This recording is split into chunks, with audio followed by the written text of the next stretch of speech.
My name is Matthew Collins. I'm here in ASDA's Gorseinon with the MBT group. We're here to raise money for a Tommy charity. It's a charity close to my heart. We're looking to raise as much as we can. We're doing a cycle event, so we're cycling the equivalent distance-wise from here to London. We're sharing amongst ourselves, so we're doing about 10 miles each. All the money raised then will go towards Tommy charity. I'll be running the London Marathon this year, and all the money will go to them. Tommy's charity is a charity for females who've had miscarriages, stillbirths. It's very close to my heart as my wife experienced 2 miscarriages.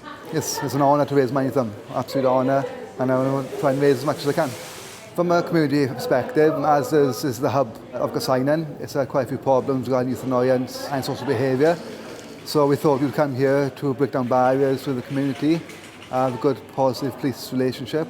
And we've had good feedback. Nice to see us out in the community, making a safer environment for the public.